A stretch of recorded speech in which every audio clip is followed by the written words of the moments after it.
이제 갑자가 되면은 좀 전에 봤듯이는 요게 목이고 수입니다. 오행에서는 그래요. 수인데 요걸 이제 읽으려면은 보통 한 해에서 그렇게 하면은 동물로 치면은 이게 쥐고 일단 자는 쥐입니다. 쥐고 푸른 쥐가 되죠.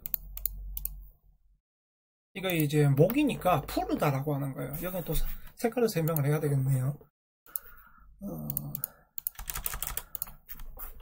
이제 오행 색을 설명을 하자면 목은 이제 푸르다, 뭐 청색, 그리고 뭐 녹색 뭐 등등으로 하고요. 그 다음에 화 같은 경우는 말 그대로 불이죠. 불이다 보니까 붉은색, 그 다음에 뭐 노란색, 이렇게 말을 하고요. 그 다음 토에서는 이 흙이죠. 흙이다 보니까 흑색들이 보통 보면 갈색이잖아요. 갈색이고, 그리고 이게 보통 금색으로도 봅니다. 왜냐하면 황금 벌판이다 이런 식으로 해가지고 뭐 건강한 땅을 보고 그렇게 말을 하는데, 그래서 우리가 얼마 전에 지나간 무술년 같은 경우, 그 다음에 기해년 같은 경우, 그때 보면 황금돼지라고 그랬죠. 그런 식으로도 넘어갑니다. 그리고 목화토였으니까 금이겠죠? 그러면 금이니까 여기선 흰색을 주로 씁니다. 말을 할 때. 그래서 보면은 작년에 경자년도 그렇고 신축년도 그렇고 흰쥐, 그 다음에 흰소 이런 식으로 말을 하게 되는 거죠.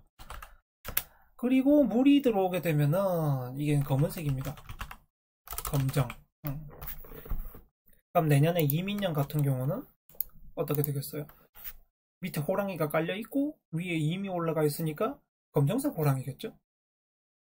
뭐 그렇게 봐도 되는데 또 멋있게 해가지고 뭐 암자를 써가지고, 그러니까 어둡다 써가지고 이제 호랑이 붙여서 뭐 암호 뭐 이런 식으로 해도 괜찮고, 또 말씀하신 것처럼 이제 흑범으로 해도 괜찮습니다. 근데 이 오행의 색 같은 경우는 뭐 저렇게 보셔도 되는데,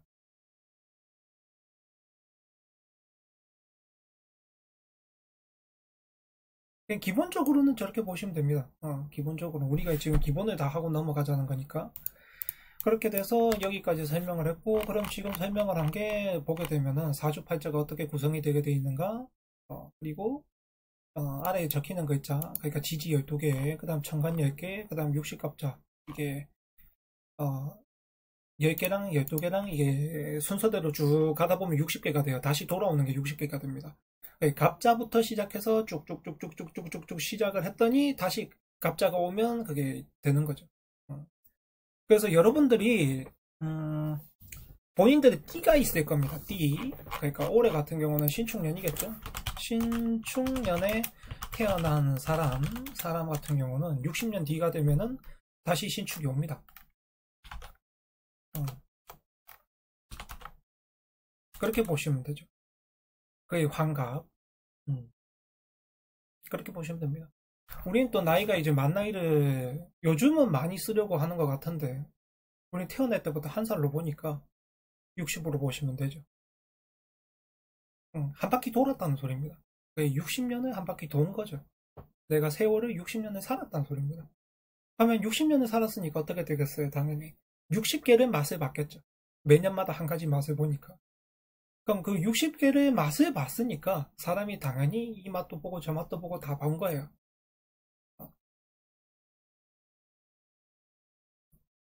그런 거죠. 이게 한 해 한 해가 전부 다 경험이거든요. 그러니까 내가 한 살 먹어 간다는 것 자체가 경험이잖아요. 그러니 그 경험들을 하나씩 하나씩 쌓아가는 게 우리가 숫자로서 보여주는 겁니다. 나이라는 숫자로서 그렇게 보여주는 거거든요. 그래서 나이 먹는다고 뭐 당연히 먹는 거니까 좋고 나쁘고 하실 필요는 없습니다. 그냥 이런 나이까지 왔구나, 내가 이만큼의 경험을 했구나, 충분히 나를 칭찬할 수 있는 일이죠. 왜냐하면 내가 여태까지 이 많은 것들을 지나오면서 여러 가지를 맛보고 경험을 해보고 뭐 희노애락을 느끼고 슬퍼도 보고 기뻐도 보고 모든 것을 다 해왔던 생이기 때문에 세월이기 때문에 그럼 나 자신한테 이제 말하자면 잘했다 이런 식으로 하는 게 좋지 않나라고 생각을 합니다. 나이가 먹어갈수록 그렇게 되어 있는 거고 그리고 두서없이 설명을 했지만 요즘 이 천간 10개, 지지 12개, 그 다음에 60갑자, 오행 같은 경우 또 이런 것들은 워낙 많은 분들이 다 올리고 계시고 그 다음에 설명을 하고 계시고 그렇기 때문에 책들도 좋은 게 많습니다. 요즘 가보시면 책들도 좋은 게 많고 뭐 어디 구하다 보시면 PPT라든가 뭐 이런 것들도 많이 구하실 수가 있을 텐데 거기에도 설명이 다 자세하게 다 되어 있습니다. 그러니까 지금 뭐 이 정도만 해도 충분히 설명을 해드린 건데 이게 부족하다고 생각하신다면 스스로 이제 좀 검색을 해보시면 다 나옵니다.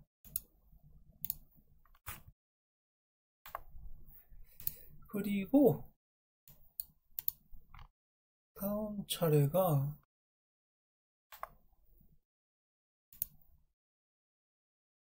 음양에 대한 것도 했고 그러니까 음양이라는 게 보면은 우리가 음기, 양기라고 하는 건데 이게 따지게 되면은 양이니까 어떻게 되겠어요? 태양의 양이고 또 음이니까 달의 음이겠죠. 그 다음에 그런 의미로도 쓰고 그 다음에 이제 양, 발산하다 뭐 이런 쪽에 뭐 덥다, 뜨겁다 뭐 이런 의미의 양도 되고 그 다음에 음이라는 게 또 춥다, 어둡다, 습하다 뭐 이런 쪽으로도 설명이 되고 그런데 이걸 사람으로서 설명을 하게 되면은 양은 남자고 음은 여자고 또 이렇게도 설명을 할 수가 있고 근데 제가 이렇게 설명을 한다고 해서 무조건 이제 여자가 양이 있으면 남자인가요?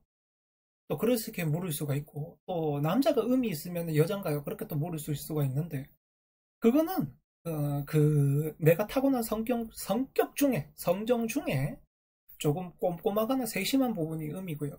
그 다음에 양 같은 경우는 내가 조금 더 대범한 부분이 양입니다. 그거는 나중에 이제 조금 더 설명을 들어가고 어디에선가 제가 또 말할 기회가 있겠죠. 이거는 처음에 이제 음양을 설명하고 있는 단계니까 그냥 듣고 넘어가시면 됩니다. 지금 상태에서는. 그래서 이게 사실 음하고 양은 서로 극하는 게 아니거든요. 상생을 하고 있는 거예요. 그래서 우리가 태극기에도 보면은 음양이 그대로 있죠. 이렇게 돼 있고 저렇게 돼 있고 이게 둥글게 뭉쳐지려고 노력을 합니다. 근데 뭉쳐지려고 노력은 하는데 서로가 이제 양이 음을 침범하지 못하고 음이 양을 침범하지 못한다는 이야기는 양은 양이고 음은 음이란 소리예요. 그러니까 그게 바뀔 수는 없다는 거지.